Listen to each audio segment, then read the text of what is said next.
Hello, everybody. I'm back. Today is the 19th of February and it is at 22:02 in the afternoon. I, missed that 2 hours ago, I came back from a morning swim. Now, I go to the public pools, and I literally just walk in and walk out. I do my thing and I come back home. But sometimes when I get there are schools or there are creches, and then it's a bit overcrowded, and then I don't stay my quota of time of normally 2 hours. I will just do an hour and I'll come back home. And today, as I got there, it was all this little children, anything from 3 years old up to like 2, 3, 4 years old, I think, and just the chatter and the excitement. And I thought to myself, wow, the innocence of a child. Where are those days? Where's it gone? What has happened? And they were on the other far side, of course, where the shallow pools were, and I was like doing my thing. And then when I was done, I took my walk home. So on my way, I will pass the school. And at the time when I passed the school, it was the interval. It was the break time. And this group of girls were close to the fence, and they they greeted me, hello auntie, and they were complimenting my hair, and they literally like formed a half moon type of circle and moved towards the fence. And I turned completely towards them, like my whole body, I was open, and I greeted them, and I told them to enjoy school. It passes so quickly. Enjoy the innocence of just being. Goodness. Can't tell a child that they're not going to understand, but in any case. And I walked, and every couple of steps I took, 2 or 3 kids would call out and greet me. And I was like totally in awe of this.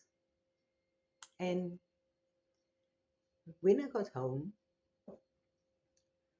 I see this little girl sitting under a tree, drawing some geometric shapes in the sand. She's sitting in the root of this tree. It's a big Paul Jackson tree. And the roots like do this little cove, and she's got a little butt in there, and she's sitting and she's drawing some geometric shapes in the sand. And I asked her, what's wrong? She says, it's too noisy. I said, why is it too noisy? She says, I'm going to stay by my aunt, and it's a lot of people, and they all are talking and scolding one another.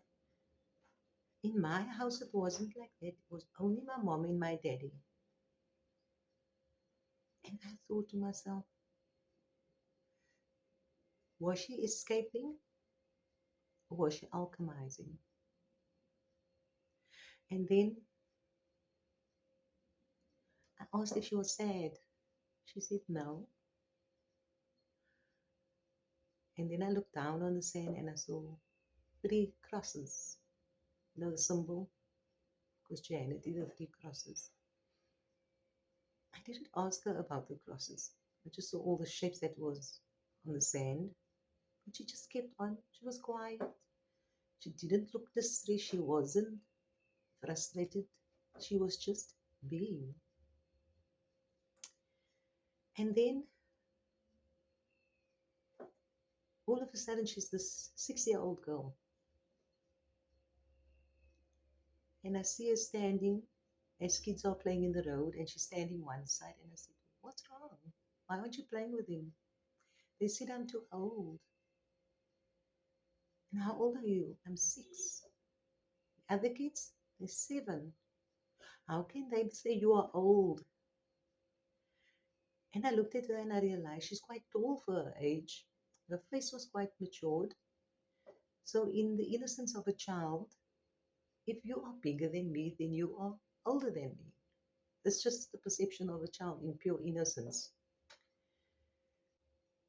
And I asked her how what's she gonna do then? Why did she come out and play? Why doesn't she go into the house And she said, no, she just came back from where she stayed with her aunt. And now she's coming back. Her mom and her daddy bought a house. And when she came home, her mommy was playing with her little sister. And she said she couldn't understand what that was because the little sister was giggling and her mommy was laughing. And she couldn't understand what that was. And she thought, okay, she's going to play outside. And then she got rejected by the group of friends outside, by the group of potential friends that she could have had. She got rejected by them. And I asked if she's sad. She said no. And then I found a line under a radio.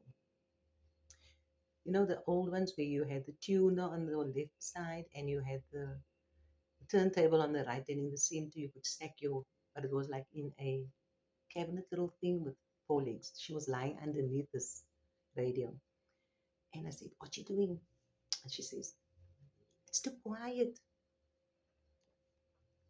And I said, oh, okay. So now what are you doing? Why are you lying underneath? She said, I'm listening to stories and I'm listening to music. And I said, and you're having fun? She said, yes. And I said, where's everybody else? She said, they're inside. But every time when I found her, nobody was actually looking for her. And I found that quite strange, because the periods when I see her, it's like it's already an hour gone by or something. That's just the feeling that I got of the time span. And normally my heart would go out to a little child but my heart didn't. And when she told me it was too quiet, she was laying under this gram thing, this radio thing, listening to music and listening to stories. And I still asked her what kind of stories you're listening to. She said, Squad Cars and the Mind of Tracy Dark. And I was like, okay, for a 60-year-old child to listen to stuff like that is kind of heavy. But in any case, but then I remembered seeing her sitting under the tree.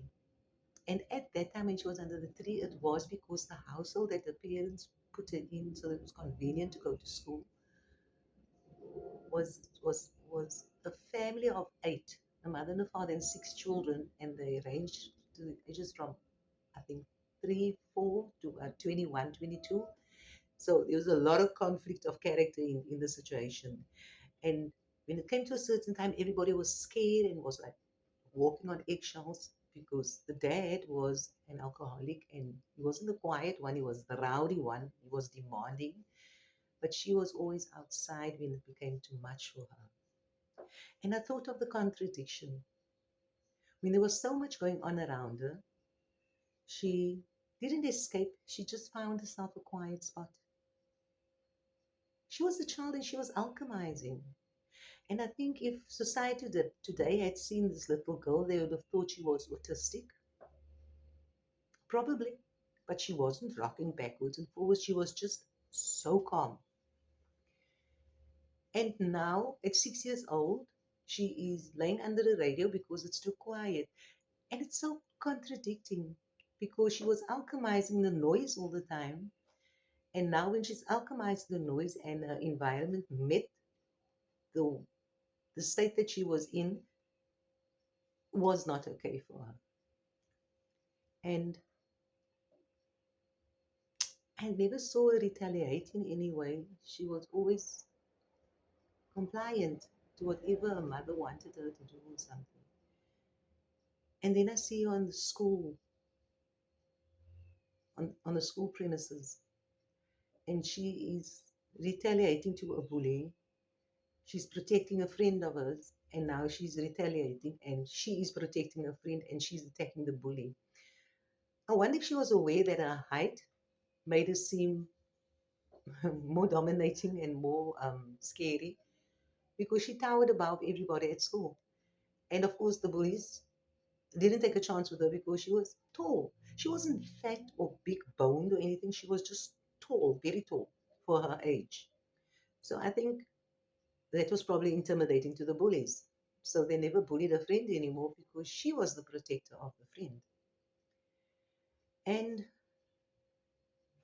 And then I saw her in a parking lot in a car, and I said, "What you doing in the car?" She said, "No, my mom and dad are inside, but I've done everything I had to." And so my dad said, "I must come sit and wait in the car until everything is done." Everything is done, and I go into the place where she says her mom and dad, and I see all these people playing, grown-ups playing darts and drinking and whatever. And as I'm looking out of the car window, I'm seeing this adultery happening in other cars all around her. People highly intoxicated, just doing what a child should not be exposed to at that age, 8, 9 years old. But what were you doing inside a tavern? No, I had a gift of prediction who will win and who will win the tournament, and the people placed money on the winner or the loser for those that believed me. And I thought, why would a parent exploit a child's gift like that? So when she was done, she was put in the car in this dark parking lot with only a street lamp. It wasn't even enough light for her to be able to read or to do or play with something. And I thought, oh my goodness, this is awful. And she wasn't sad. She was again just being.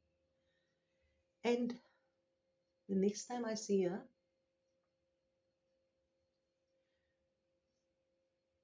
a pervert had his way with her,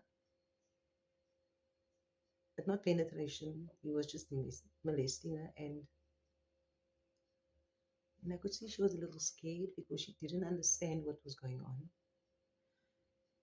And I just felt this awful feeling in the pit of my stomach. And I thought to myself, what future to destroy the innocence of this child? What future as an adult is she gonna have? And I, according to it, it happened a couple of times, but the mother wouldn't believe her. And eventually, her mother remarried, I think, and her stepfather believed her, and he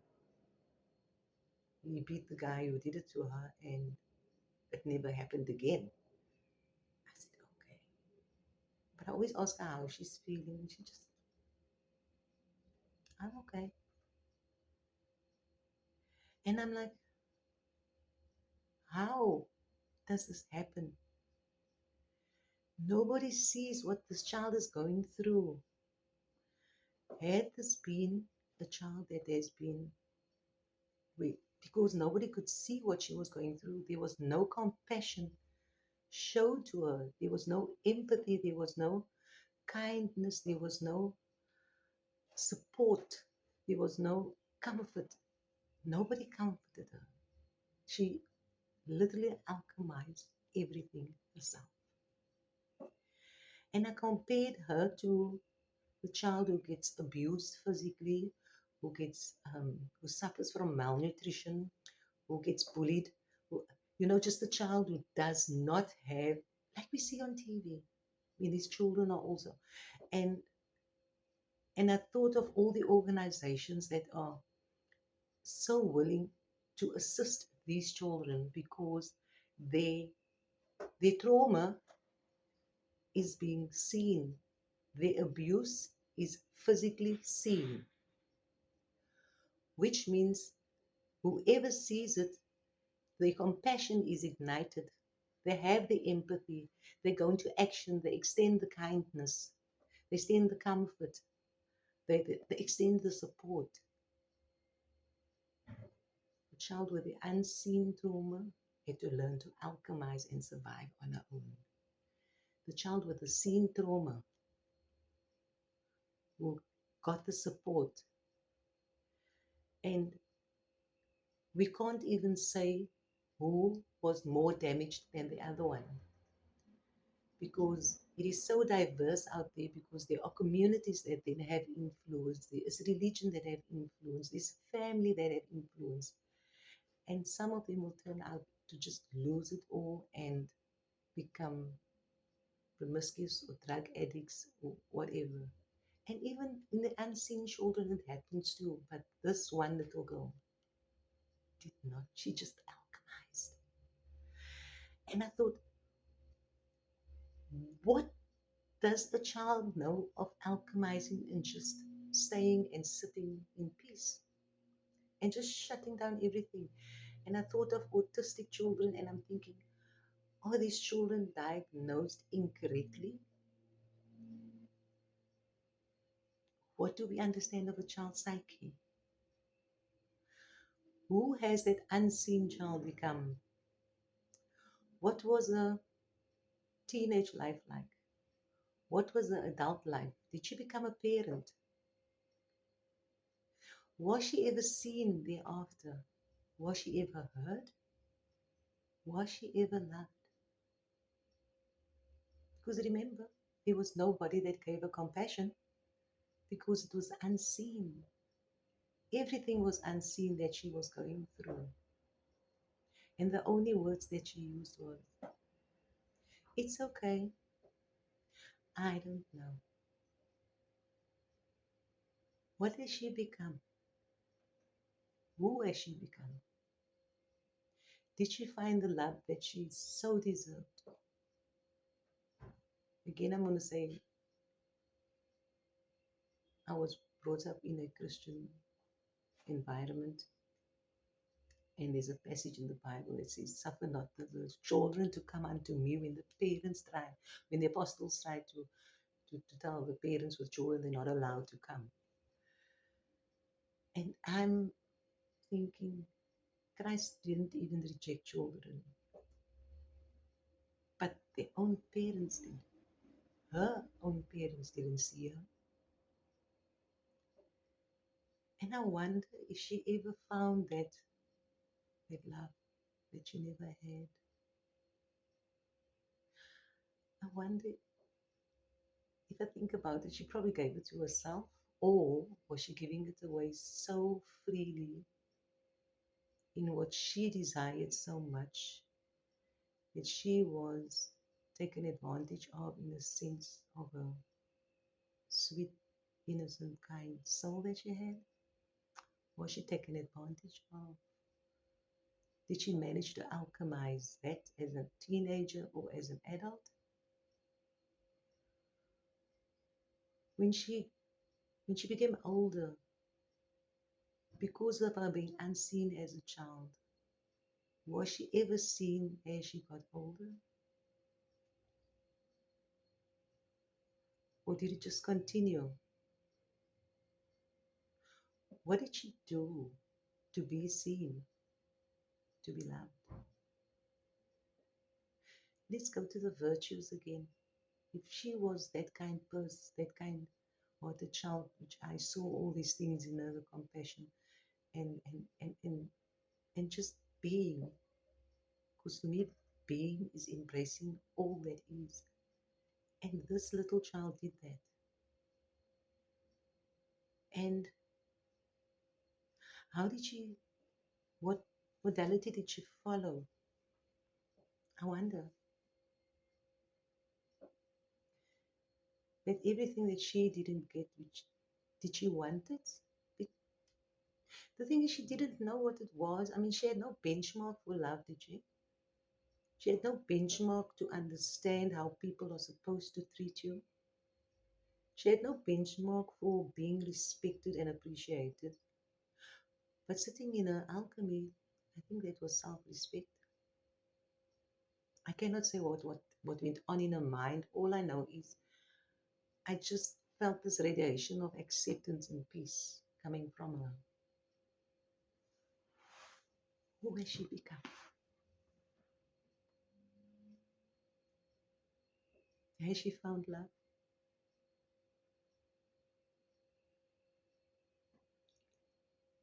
Yes, she did. She found love.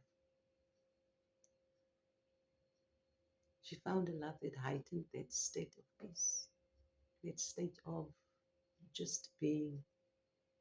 She found it all because she knew eventually as she got older, and I suspect She tried to find it out there and she didn't.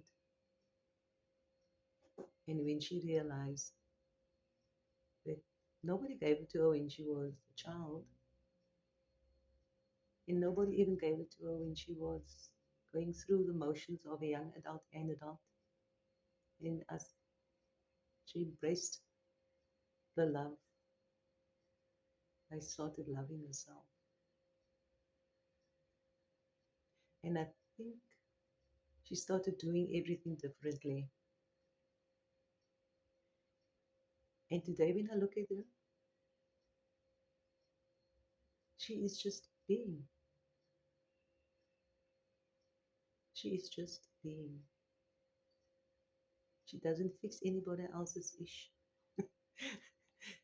She doesn't go and pitch it and feel obligated to do anything. She just is. And I love her so much for what she's become. God, I love her so much. She wasn't given the benchmark for love. She finally understood that she was the benchmark for love. Thank you for watching. That little child was unseen, unheard, unloved. But today, she sees herself, she hears herself, she loves herself. Did she overcome? I think in earlier adulthood, there was now things that she tried, and those were the things that she had to overcome. Yes, she did. I think she's standing in a full authority today, in pure love, pure peace, pure joy.